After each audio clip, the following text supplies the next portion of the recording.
Bonsoir, donc Nicolas Belland, gérant de la société No Limit Network. Ça a l'air compliqué comme ça. On est une société d'hébergement Internet et de solutions Internet. C'est les seuls termes techniques, non, je vais en dire un peu plus, que je vais utiliser ce soir. On a 4 grandes parties. La première, c'est les CDN. Alors, si vous étiez là la dernière fois, vous devez savoir de quoi je parle. En gros, c'est la possibilité de regarder sur votre téléphone une vidéo de Rosetta qui atterrit sur la sonde Churi, ou de Churi, je ne sais plus, un truc dans ce style, quand vous êtes aux toilettes, parce que vous l'avez tous fait, j'en suis persuadé, sur votre téléphone mobile. Donc ça, c'est une première partie. Oui, si vous l'avez tous fait, c'est sûr, vous regardez tous Facebook.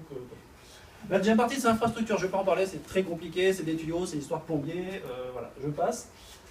La partie infogérance, c'est lié à la prochaine dont je vais parler, c'est le fait qu'il y a quelqu'un qui va s'occuper de votre serveur. Parce qu'en informatique, on a beau démarrer un serveur, ça a beau être des 0 et des 1, il y a un moment, ça tombe en panne, on ne sait pas pourquoi.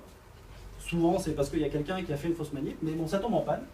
Donc cette partie infogérance, c'est de s'occuper un petit peu de la vie de vos serveurs hébergés au fil du temps. Et ils sont hébergés comment? Ils sont hébergés dans le cloud. Alors le cloud, qu'est-ce que c'est? C'est un grand concept marketing, on met tout dedans. Alors j'avais essayé de chercher un acronyme. Cloud pour le C, alors j'avais trouvé confiance, qui est pas mal.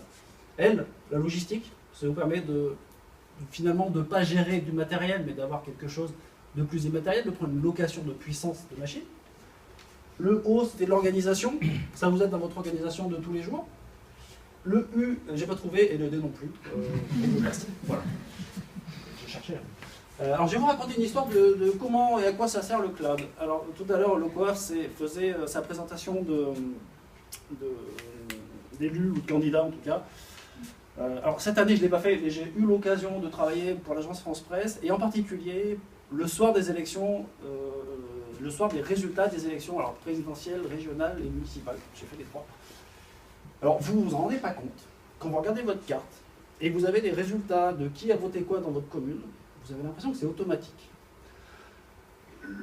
C'est comme au théâtre, donc ça c'est ce qu'on voit. La réalité derrière, c'est, alors des fois c'est un peu rock'n'roll, il faut bien l'avouer, c'est assez compliqué.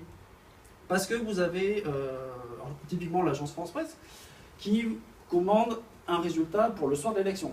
Le soir c'est 20h, hein, c'est pas 20h02, c'est 20h. À 20h02 c'est trop tard parce que TF1 a donné les résultats avant, c'est fini. Donc à 20h. Et ça, c'est du boulot sur 6 mois auparavant. Donc on monte, il y a une dizaine de serveurs, et puis 2 jours avant, il vous appelle, il dit on vient de signer TF1, finalement ils ne vont pas faire à la place de nous, mais avec nous.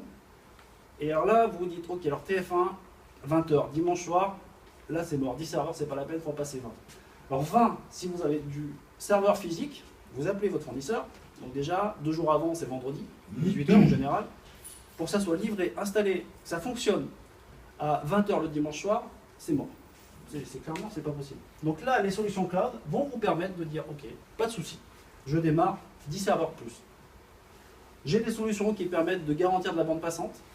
On va augmenter la taille des tuyaux facilement, c'est immédiat, pour garantir que vous allez pouvoir, vous, et de manière complètement transparente, voir votre carte interactive ou pas, le soir des élections. Donc vous imaginez pas le stress qu'il peut y avoir, c'est comme un match de foot qui commence en retard, quand vous avez les résultats qui arrivent à 20h et que vous êtes devant votre poste, en disant j'espère que mon client va être content.